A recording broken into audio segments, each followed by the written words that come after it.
The Beginning After the End. Volume 4. Capítulo 89. Uma bênção amaldiçoada. Arthur Levin. Supostamente, a casa da vovó Rinia não era muito mais longe de onde estávamos. Após nossas breves saudações e um forte abraço da elfa idosa que passei a apreciar, dirigimo-nos para sua morada. Você se tornou um jovem muito bonito, Arthur. Se eu fosse apenas 100 anos mais jovem, poderia ter te pego para mim. Rinia brincou. Foi perturbador, para dizer o mínimo, ouvir isso de uma mulher que tinha quase 3 vezes a minha idade, mas vindo dela, eu apenas sorri de volta. Bem, eu teria que ver como você parecia quando era 100 anos mais jovem. HMPH. Pergunte a Virion como eu era deslumbrante. Os homens ficavam me admirando reunidos como um formigueiro assim que eu estivesse em suas miras. Rinia coloca uma das mãos no quadril e usa a outra para virar o cabelo trançado. É verdade, Arthur. Minha mãe me contava como todas as garotas da idade dela ficariam com ciúmes da tia Rinia. A mãe de Tess deu uma risadinha. Bah! Ela estava acima da média, na melhor das hipóteses. Virion acenou. Bem, é claro que houve apenas uma garota que chamou a atenção de Virion. A voz de Rinia foi sumindo e pelo olhar em seu rosto, ela parecia ter se arrependido de ter mencionado isso. Eu olhei em volta, completamente perdido. A floresta sombria pela qual estávamos pisando parecia ainda mais sombria pela mudança repentina no ar. Olhei para Tess e ela parecia desconfortável, mas mais tão confusa do que deprimida como todo mundo. Sinto muito, Virion. Eu fui um pouco insensível. Rinia colocou a mão no ombro afundado de Virion. Está tudo bem. Devo ser eu quem está arrependido. Eu sei como você se sentiu. Ele rejeitou. Continuamos com apenas o som de folhas caídas esmagando e o estalo de galhos preenchendo o silêncio. Meu olhar estava focado em Sylvie, que estava se divertindo à procura de formas de vida sob as pedras cobertas de musgo e troncos. Enquanto seu rabo balançava furiosamente de emoção, não pude deixar escapar um pequeno sorriso contente, apesar da atmosfera sombria. Dando uma olhada rápida em vovô, minha mente começou a coçar com perguntas que eu sabia que não deveria fazer. Rinia, que aparentemente viu isso, gentilmente colocou a mão no meu ombro e me deu um sorriso tenso. Quando entramos em uma pequena clareira, um som estrondoso de água corrente encheu nossos ouvidos. Era como se as árvores ao redor daquela área tivessem atuado como uma barreira, bloqueando todo o som. Em vista, podíamos agora ver uma grande cachoeira caindo de um penhasco de mármore branco em uma pequena piscina de água com cerca de 6 metros de diâmetro. Uau! Eu não sabia que um lugar como este existia. Tess ficou boquiaberta com admiração. Pai, não era este o lugar que você costumava me levar quando eu era criança? Alduin perguntou enquanto olhava ao redor. Vejo que você ainda se lembra. Sim. Você adorava vir a este lugar. Virion deixou escapar um pequeno sorriso ao relembrar. É lindo. Merial respirou fundo. Era realmente lindo. Não havia muita luz solar capaz de alcançar esta pequena clareira, tornando a área mais surreal. Os finos raios de luz que eram capazes de espiar através das copas das árvores criaram holofotes que fizeram o musgo, a grama, e toda a vida vegetal brilhar. A cachoeira descia pelo penhasco branco sem qualquer intrusão, tornando em si uma cortina de água transparente. Estamos aqui. Rinia afirmou enquanto se adiantava. Sem palavras, todos nós a seguimos enquanto eu meio que esperava que ela conjurasse uma cabana do chão. Não era tão chique assim, no entanto. Em vez disso, Rinia soltou alguns cantos inaudíveis com as mãos levantadas, levantando raízes debaixo do lago em uma ponte improvisada que leva à cachoeira. Pisando com cuidado nas raízes sujas, Rini assumiu a liderança conosco seguindo de perto. Com um aceno de braço, ela varreu a cachoeira para o lado. No entanto, antes de fazer qualquer outra coisa, ela olhou em volta, como se para se certificar de que ninguém estava nos espionando. Depois de respirar fundo, Rini colocou a mão no penhasco atrás da cachoeira, que agora começou a brilhar com runas irreconhecíveis. Assim, o penhasco de mármore branco se abriu como uma porta deslizante para revelar uma passagem mais profunda no interior. Não invoque nenhuma luz. Vamos abrir caminho no escuro. Instruiu Rini, como se estivesse se referindo diretamente a mim. Perdi a conta de quantas voltas fizemos, contando apenas com Rini nos guiando com sua voz. Esquerda. Direita. Direita. Esquerda. Finalmente, pudemos ver uma luz bruxuleante no final da perna do túnel. Bem-vindos à minha pequena cabana. Com a quantidade escassa de luz, eu mal conseguia distinguir o leve sorriso de Rini. A essa altura, eu não tinha ideia de onde estávamos, mas a pequena cabana caseira que não poderia ser maior do que um único cômodo no castelo da família Eralit era bem-vinda aos meus olhos. Uau!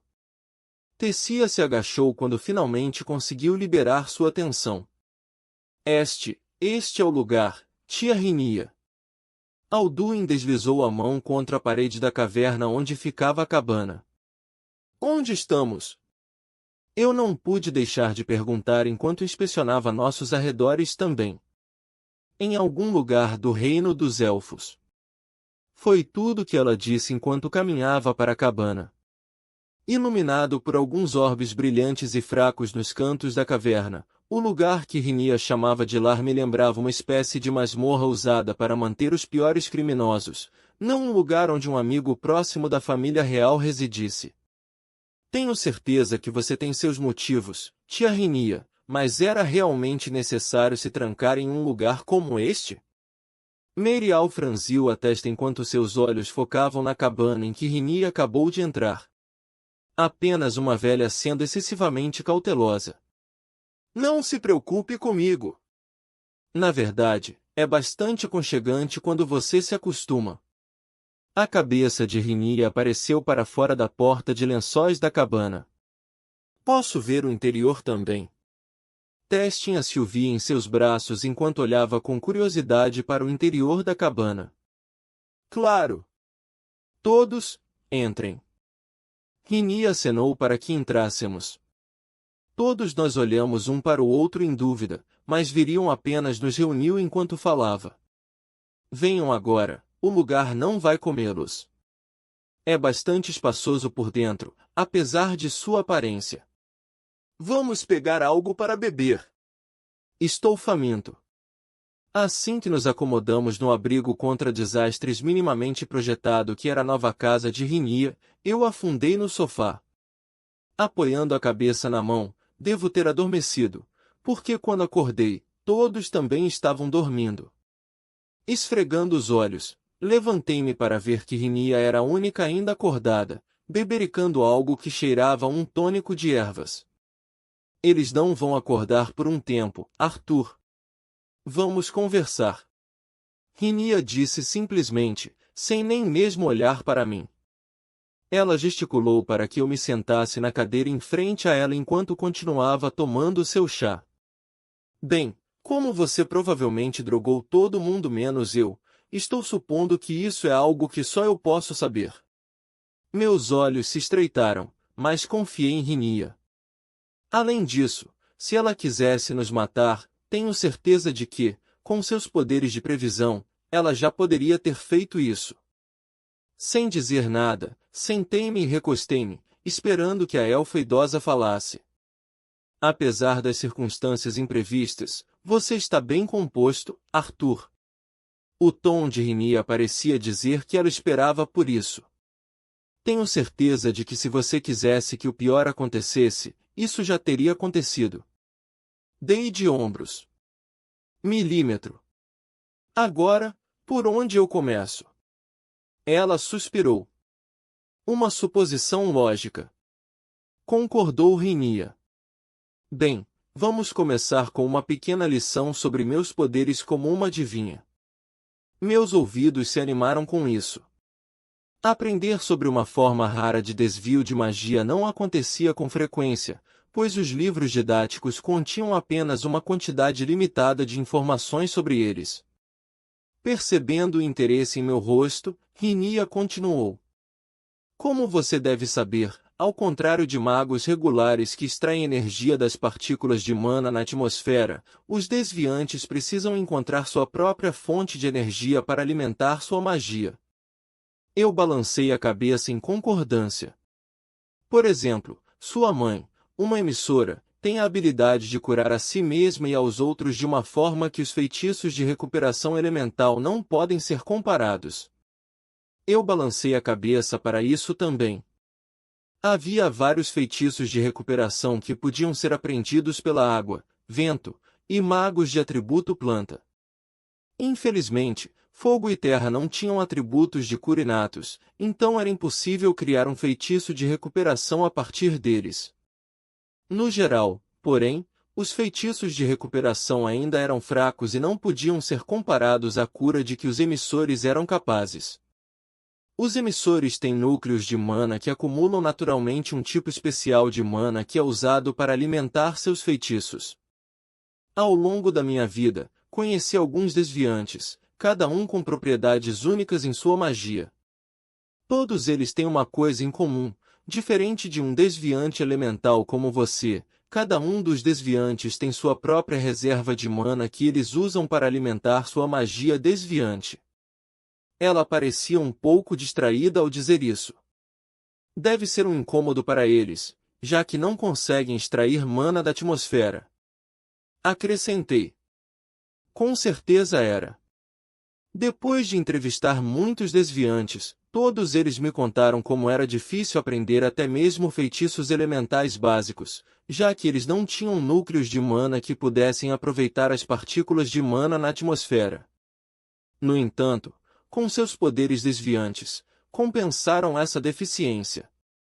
Houve um momento de silêncio onde eu só pude ouvir o ronco suave de Sylvie nos braços de Tess antes que Rinnia falasse novamente. Quanto aos adivinhos, é bem diferente. Em primeiro lugar, nossos poderes podem despertar em qualquer momento de nossas vidas, o que é bastante diferente dos magos convencionais e outros desviantes. Nossos poderes vêm principalmente em explosões erráticas, onde, muitas vezes, imagens borradas e clipes do futuro simplesmente passam pelas nossas mentes. Às vezes eles seriam úteis, na maioria das vezes, eles eram muito vagos e minuciosos para fazer alguma coisa. Esses pequenos flashes do futuro não gastam nenhuma mana, na verdade. Eu fiquei em silêncio, uma sensação estranha se apoderando de mim.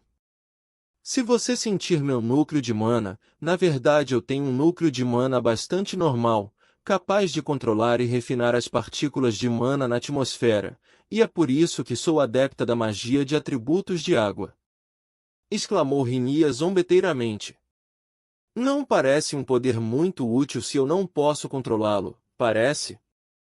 Ela continuou. E o feitiço que você usou para me permitir localizar meus pais e até mesmo falar com eles quando eu era pequeno? Eu questionei.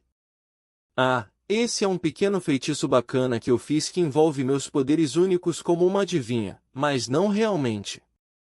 Veja, Arthur, a verdadeira adivinhação é ler o futuro, saber quando e onde algo vai acontecer. Eu estava me perdendo. Então, se esses são seus verdadeiros poderes como uma adivinha e você disse que seu núcleo de mana não fornece energia para essa magia, como você? Com minha própria vida. Ela amaldiçoou. Nós, adivinhos, encurtamos nossa expectativa de vida cada vez que escolhemos olhar para o futuro conscientemente. Esse é o verdadeiro poder de um adivinho. Todo o resto é apenas um pequeno feitiço útil que não pode ser considerado nada mais do que truques de chapéu. Eu sentei lá, com os olhos arregalados, sem saber como responder. O que falamos antes? O único amor e esposa de Virion, era outra rara adivinha que era muito mais poderosa do que eu. Suas adivinhações e profecias inconscientes eram muito mais longas, muito mais detalhadas do que as minhas, e muito mais frequente nisso. O sorriso reminiscente de Rinia desapareceu enquanto ela continuava falando. Juntamente com sua beleza física e temperamento gracioso, ela era a inveja de todas as elfas de nossa geração. Ela era o orgulho de nosso reino e um ídolo para os cidadãos. As coisas estavam perfeitas quando ela se apaixonou por Virion e os dois se casaram em uma bela cerimônia. No entanto, o destino não foi tão bom com ela como todos pensavam. Eu não pude deixar de fazer uma careta com o tom dessa tragédia acontecendo. Neste momento, a guerra entre o reino de Sapien e Elenoir havia começado a morrer, com a conversa de um tratado no ar. No entanto, o rei de Sapien na época fez um último esforço para causar o máximo de danos possível ao nosso reino antes da assinatura do tratado. Ele executou um plano para extinguir o futuro herdeiro do trono. Você quer dizer? Sim, Virion foi o único alvo de uma missão de assassinato realizada pelo próprio rei. Rinia falou quase em um sussurro. Zombadoramente, sua esposa foi repetidamente atormentada por visões da morte de Virion. Suas profecias inconscientes diziam pouco sobre como Virion morreria e cada vez que ela fazia algo para tentar mudar o futuro, o resultado apenas levou a uma causa diferente de morte. Virion conhecia o tributo de sua esposa usando seus poderes, mas ela o fez mesmo assim, pelas costas, desesperada para impedi-lo de sua morte inevitável. Cada vez que uso meus poderes para olhar para o futuro, posso sentir os dias, semanas, às vezes até meses sendo drenados do meu corpo. Eu só podia imaginar o quão terrível deve ter sido para ela usar repetidamente esse poder amaldiçoado por aquele que amava. Eu não sabia o que dizer e, mesmo que soubesse, seria insensível dizer, vindo de alguém que não sabia como era. Os olhos de Rinia brilharam com as lágrimas que ela estava segurando. No fim, ela foi capaz de manter Virion vivo por tempo suficiente para que o tratado de paz fosse assinado, mas tendo queimado tanto de sua vida para proteger o homem que amava, ela morreu alguns meses depois em seus braços, com sua bela aparência juvenil substituída por uma anciã idosa e doente. Você sabe quem era aquela adivinha, Arthur? Ela olhou para cima com uma torrente de lágrimas rolando por sua bochecha direita. Ela era minha irmã,